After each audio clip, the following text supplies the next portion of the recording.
Hello and welcome to another edition of the show for gamers by gamers. I'm Bajo. I'm Junglist. Coming up this week, you know what they say, when you make a good game, port it. It's an arcade classic, but can Time Crisis survive the move to console? It's a turn-based Nintendo strategy series made famous on the GameCube and the Game Boy Advance, but can Fire Emblem survive the move to the Wii? Plus, we get our hands on a full copy of Rockband, and we go backwards compatible with Rockstar games. And we'll be letting you know how to get involved with Phase 2 of the Good Game Game project. But first, can you guess the game for this week? Here's a clue. It had a famous line, I gotta believe. Kick, punch, it's all in the mind. If you wanna test me, until you find the things I'll teach ya, sure to beat ya. Nevertheless, you'll get a lesson from teacher. Now kick. Port yourself to the news desk, Badjo.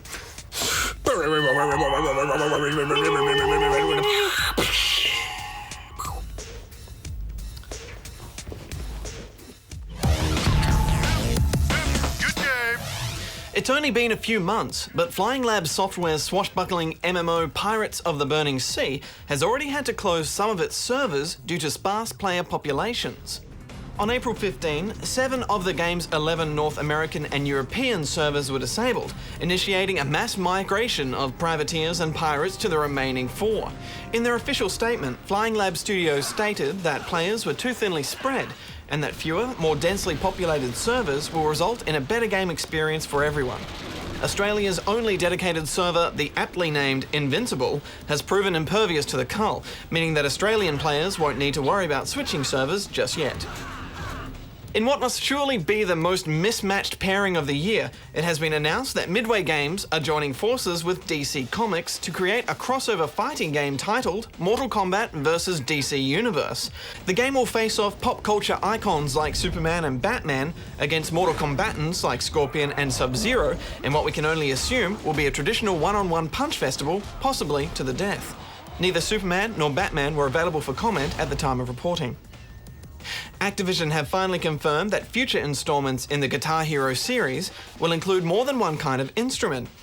Activision CEO Robert Kotick revealed in an interview with American financial magazine Portfolio that future Guitar Hero sequels will include multiple instruments, including vocals, and that the extra instruments would help the game expand internationally. It's not yet known exactly what other instruments will be included, but it's expected that Guitar Hero 4 will follow in the lead of Electronic Arts' Rockband by including the option to sing, play drums, or guitar. The Wii isn't exactly known for its superior hardware, and combined with its innovative controls, this means a lot of games have to be made in a different way for the Wii. Not so for Fire Emblem Radiant Dawn, the sequel to the massive GameCube and Game Boy Advance successes, which also happens to be made by the same studio behind Advance Wars.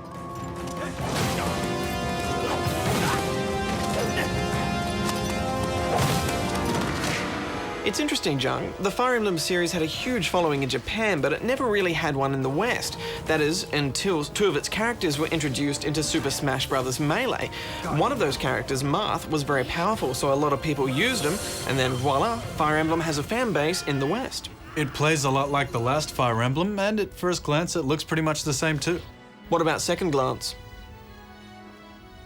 Sorry, continue. You can upgrade your character's abilities and weapons throughout the game. Combat is turn-based and takes place on a grid where everyone can move a certain number of squares per turn. Units are pretty specialized. The healers are just for healing, the archers are pretty weak in melee, and the meat shields are for soaking up damage. This makes positioning really important. One hit can take out an archer or a healer. Throughout the game, you build relationships between your characters, and this gives you bonuses. And it also affects the ending of the game depending on which one you kept alive. The story picks up where the GameCube version left off. Your country has been enslaved by the Benyon Empire, and it's up to you and your band of thieves to play Robin Hood to take from the Empire and give to the poor. It's not until you find some powerful allies that you can actually form a full-on resistance force. And when one hero is dead, that's it, game over. And it can be extremely frustrating having a hero die on you in the last minute. Positioning your strong units to protect the weak becomes the ever-present priority. Perhaps you forgot that the enemy could shoot over a certain wall or hedge, or that a certain enemy unit could attack diagonally. These are the mistakes that can send you whimpering with your tail between your legs back to the start of the mission. Luckily, the battles are small and self-contained, which means for the gamer who doesn't like to give up, it's tolerable. The battle save ability gives you 1 point in each battle where you can save, and you'll be thanking the gods of turn-based strategy for this one, but if you save in a bad spot, tough luck, game over. It seems odd to me though, Badge, that they've got a rock, paper, scissors system for combat, but it really didn't have that much of an effect on gameplay. Yeah, the way they see it, swords beat axes, which beat lances, which beat swords. Yeah, and that really doesn't make much sense to me anyway, but my point is that it may as well not even be there. The intelligent combining of abilities kind of takes a back seat in this game to just letting your strong characters do all the work. And for a good long while, you have one strong guy named Soth. Just for lulz, at the start of a level, we decided not to deploy the whole party and get through the whole level with just Soth. Now, granted, he had a pretty powerful dagger, which Bajo was kind enough to dye pink when I went to the toilet. You're using a pink dagger. And it had a funny name, thanks for that. You're welcome. But he only had a normal amount of potions, and sure enough, our super character got through the whole level by himself, powering through 2 bosses on the way. But so what, Jung? What does this really prove? To me, it says, yes, it's challenging, but it's challenging in an unbalanced way. They've spent all this effort on party mechanics, and you can just one-man an entire level. Now, granted, you wouldn't be able to do this in the later levels, but I tried a lot of different strategies in this game, Badge, and the one that always came out on top was called Soth Does Everything. To me, Jung, the main difference between this and Advance Wars is that in Advance Wars, damaged units do less damage. Here, a unit on low health can still dish out the pain at top level, and this makes a huge impact to the gameplay. What are your final thoughts, sir? I think the game is so hard that a lot of people are just going to put it down. Only veterans are going to persist through right to the end. The game has a tutorial, but it's only integrated into the gameplay if you select easy. I don't know, Jung, I liked Advance Wars much better, but it's the closest thing we've got to Advance Wars on the Wii, so I'm giving it 6. It has a tremendous play length, which is actually not due to its difficulty, although that does play a small part in it. And even though, in my opinion, it has a flawed combat system, look, you've seen the game, and if this kind of combat appeals to you, then the depth and the play length are very impressive. I'm giving it 7 out of 10 rubber chickens.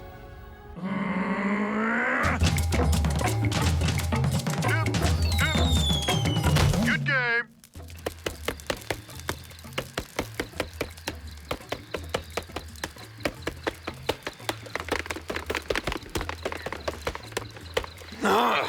Underling, what troubles you? I cannot master the music stick. Tribal leader, teach me. Underling, with hammers, you need not strum every note. No, not that hammer. Finger hammer. When you see note without black circle, you can hammer instead of strum. It's all in timing. This way, you hit many notes with ease. This music stick will bring much joy to the village, tribal leader. Tribal leader, you are truly wise. You will rock, Underling. Underling! Good game. Last week, we announced the winner to the Good Game game, Office Wars, and now the team down at Infinite Interactive have already started to build the game. This means we can move into phase 2 of our plan, where we ask you for ideas about specific aspects of the game. What we'd like help with this week is what is the name of the corporation, and what do they do as a business? Well, that's easy, Junglist. Easy? Yeah, Bajo Soft, and they make small plastic farm animals. You know what, we'll add that to the list. If you head to our site now, you can see a news section where you can upload pics, ideas, and videos. There's still some game gear up for grabs, and you can gain a mentorship as well, where you can work with the developer on the project. How about Bajo Corp, and they make small plastic pans? The list. Good game.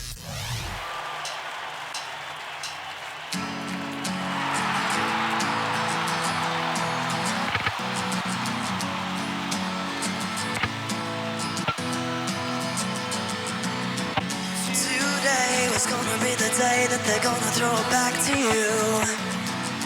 But now you should have somehow realized what you gotta do. I don't believe that anybody feels the way I do about you now.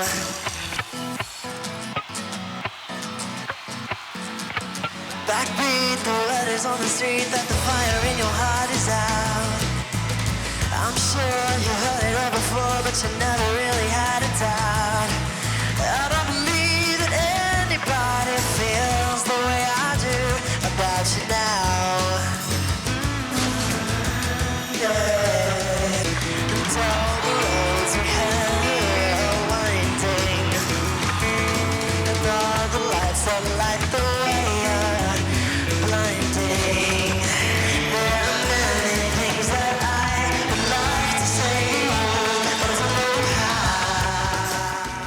Ben, thanks very much for joining us here on Good Game. That's cool. How does this compare with like singing in front of a real live audience?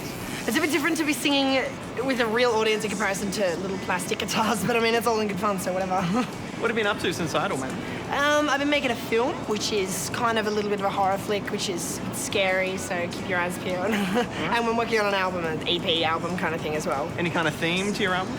Just music, I guess. Just the stuff that I like doing.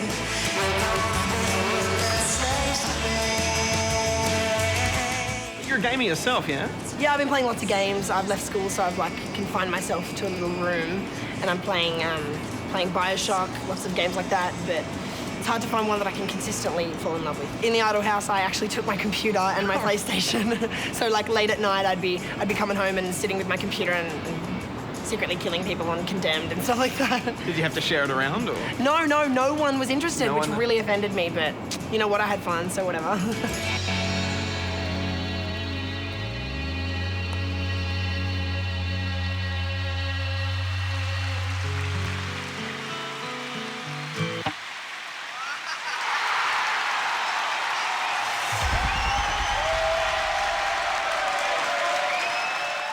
I've been thinking of a name for the band. Bajo and the Pirate Pants. I was kind of hoping we could be the Concrete Junglists. Yeah, we'll add that to the list. What did you think of the game, though?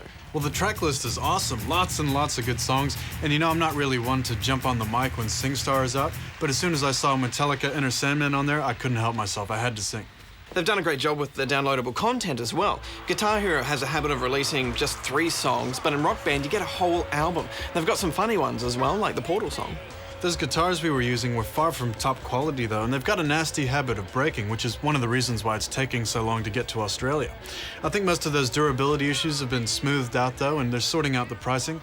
It'll still take a while for it to get here, but at least there's progress. Yeah, if you've mastered Guitar Hero, you're going to find the guitar side of things really easy, and the bass even easier.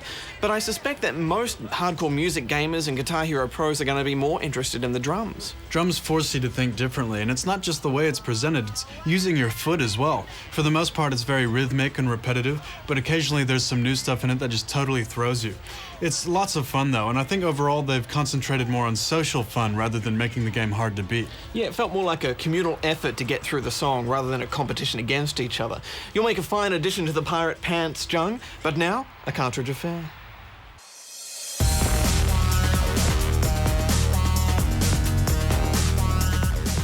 Good evening, Bud Eastman reporting. Video game celebrities are renowned for their amazing feats of strength and courage, but is there a seedier underside to it all? How do we know if our peers or heroes are using performance-enhancing and reality-shifting cheat codes? Tonight, a cartridge affair helps you, the average NPC, safeguard themselves against this threat. Many don't know how to identify a cheater, so here are some telltale signs. Godlike resistance to pain, the ability to walk through walls, infinite resurrection from the dead, the ability to produce ammunition from seemingly nowhere, and finally dropping your police wanted level. With cheats like IDKFA and the Konami code circulating, authorities fear that users may be using these as a gateway to becoming a hacksaw. In an act to drive children away from cheat codes, parent group CPU have commissioned the following advertisement. I'll never pass this game. Hey, I know. I got a cheat code we can use. I don't know. Unlimited lives. God, mate, come on. Well, okay. Whoa, dude, so not righteous. I know games are hard, bros, but are you willing to, sacrifice your bragging rights over the noobs, or even erase your high scores? No way! Gnarly. So remember, gamer dudes and dudettes, when you cheat, you're only cheating yourself. And drink milk! Reports say that the government hopes these advertisements will be enough to stave off the suggested plans for legalized cheating rooms. But now tonight's next story. Solid Snake releases a best-selling cookbook and global wildlife numbers drop rapidly. Is there a connection? You be the judge.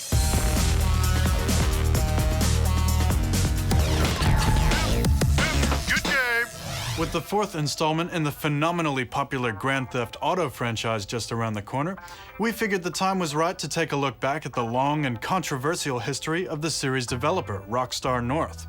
Long before they dedicated themselves to a life of crime simulations, and even before they got their Rockstar title, this small band of Scottish game makers were known as DMA Design. and the games they became famous for in the 80s and 90s were a world away from the ones they're infamous for today. The company's first game was Menace, coming out on the Amiga home computer in 1988. It was a side-scrolling shooter that was heavily inspired by the likes of arcade classics R-Type and Gradius, and was designed by DMA Design's founder and the future creator of the Grand Theft Auto series, David Jones, who coded the entire game from his bedroom. Menace achieved some market success after it was picked up for distribution by game publisher Psygnosis, and DMA quickly followed it up. This time the game was called Blood Money, another side-scrolling shoot-'em-up with some great 2D visuals and some pumping 8-bit beats. These first two games were a testing ground for DMA Design, but it wasn't until 1990 that the company would really break through into the mainstream, and the game to do it was Lemmings.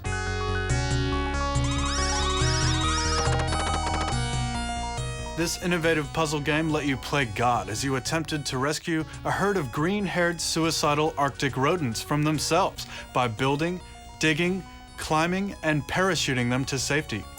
The game became an instant hit when it first released on the Amiga, and its success ensured that it was ported to every platform imaginable. Even today, the game is still being reworked and remade, with the most recent version appearing on the PlayStation Portable. With Lemmings, DMA had hit upon a gold mine, and the early 90s were all about capitalizing on it. Over the next few years, they would release no less than 5 sequels, including the festive-themed Christmas Lemmings and the appropriately titled Oh No, More Lemmings. By 1994, it was time for something new, and DMA broke with their long-standing publisher Psygnosis to side with home console giant Nintendo. This publishing agreement would produce an important game for DMA Design, Body Harvest, for the Nintendo 64. Despite Body Harvest's science fiction setting and alien-blasting gameplay, this is probably the game that's most responsible for the future development of the Grand Theft Auto series.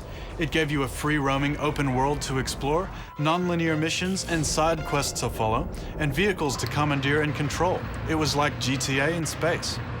After Body Harvest came the game that would really kickstart the open world genre and make the Scottish studio one of the world's most successful and controversial game developers, Grand Theft Auto. Taking what they had pioneered in Body Harvest and transporting it to the urban streets of Liberty City, DMA created a game with simple top-down graphics but complex and immersive gameplay that gave you complete freedom to do as you pleased, as you built your own criminal empire from the gutter up, a formula that was popular enough to produce a sequel, Grand Theft Auto 2. But it wasn't until 2001 that Grand Theft Auto would really become a phenomenon.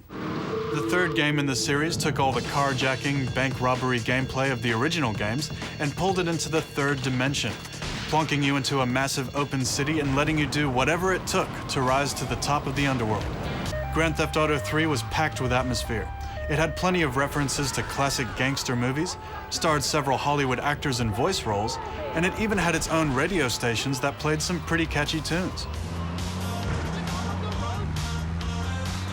After the runaway success of GTA 3, DMA Design was bought out by Rockstar Games, a new subsidiary arm of game publisher Take-Two Interactive. The first thing to go after the sale was founder Dave Jones, who left to establish a new studio called Real Time Worlds, the team behind the awesome Crackdown, and the second thing to go was the DMA name, which was promptly changed to Rockstar North. With a new name and a new hit franchise on their hands, Rockstar North once again went into exploit mode, pumping out another 2 GTA sequels in 3 years. GTA Vice City took us back to the 80s, where the game's leisure-suited protagonist Tommy Vercetti had to conquer the cocaine trade in an alternate reality Miami, while the next in the series, San Andreas, took us to the 90s for a gangster rap-inspired look at American ghetto culture. With each successive GTA sequel, the core gameplay remained essentially the same, but the environments grew to huge proportions, and the number of vehicles and missions grew to unimaginable heights. Something else that was at its peak, however, was the constant controversy that surrounded not just the GTA games, but Rockstar North in general. 2003 saw the release of Manhunt, a gritty and violent game that took the player into the seedy world of snuff movies, and was promptly banned by Australia's Office of Film and Literature classification. 2 years later, and Rockstar were making headlines again, this time with the so-called hot coffee scandal. When some elite computer hacksaws discovered that the source code for GTA San Andreas contained a hidden minigame, they just had to share it with the rest of the world. Of course, the minigame just happened to be of the sexy kind, allowing you to get down and dirty with the game's virtual ladies. It was banned and then censored in Australia, and was met with a similar reception elsewhere in the world. Once again though, Rockstar proved that any publicity is good publicity, with both Manhunt and GTA San Andreas selling truckloads. Next week, we'll finally find out if their latest Grand Theft Auto 4 meets our expectations for both gameplay and controversy. But no matter how it turns out, with so much history to fall back on, and two of the biggest game franchises of all time under their belts, Rockstar Games have certainly earned their place in video game history. Good game. Captain Rush, it's been a while. Try to gather as much information as possible before the VSSE agents arrive. You're finished! The arcadiest of arcade shooters, Time Crisis 4 blasts its way onto the PS3, packaged with new free roam areas, mini-games, and the second ugliest plastic gun we've seen in our lives. Ah, my eyes! It burns! It burns! Ah, put it away! If you spent as many tokens as we have trying to beat this game in arcades, you can understand why we're kind of happy to have it on a console. The story is the same. William Rush, Giorgio Bruno, and Evan Bernard are sent in to investigate a terrorist threat when all gets a little bit weird. Request permission to use the weapon, sir. Permission granted.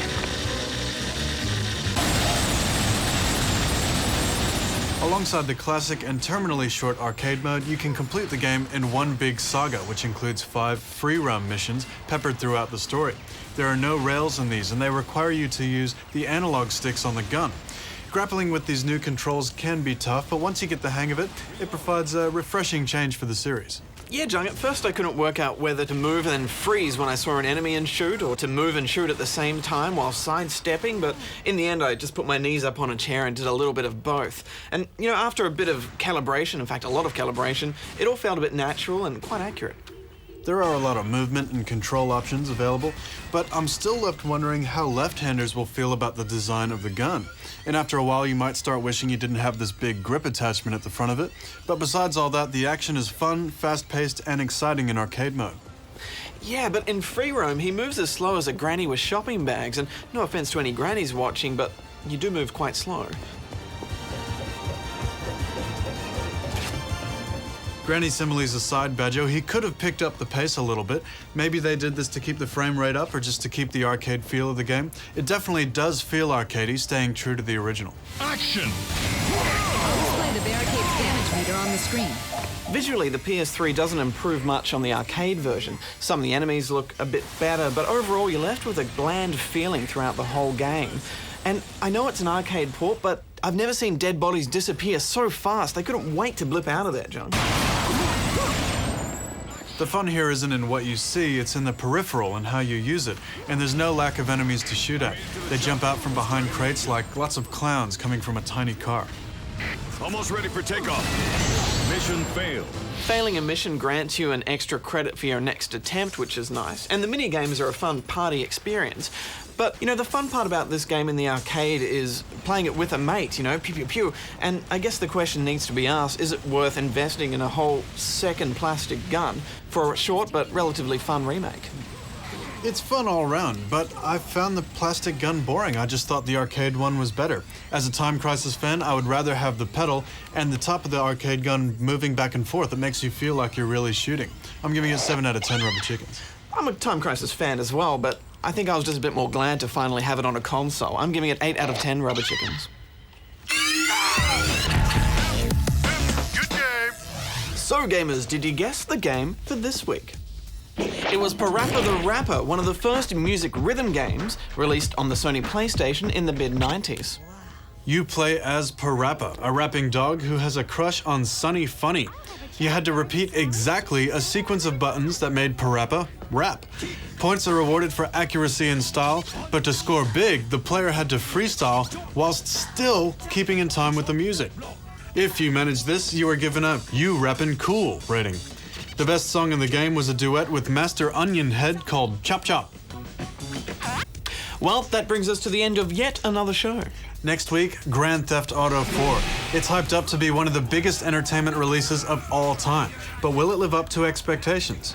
And we bring you that story on younger gamers. They're a bit too young to play Grand Theft Auto, but there's still plenty of games out there pushing these young kids' buttons. Plus, Dark Mist and another backwards compatible. Don't forget to get involved in the Good Game Game Project. We still need a name for the corporation in Office Wars and what they do as a business. There's plenty more details on our website and plenty of stuff on there that doesn't make it into the show as well. Until next week, gamers, Bajo out. Junglist out.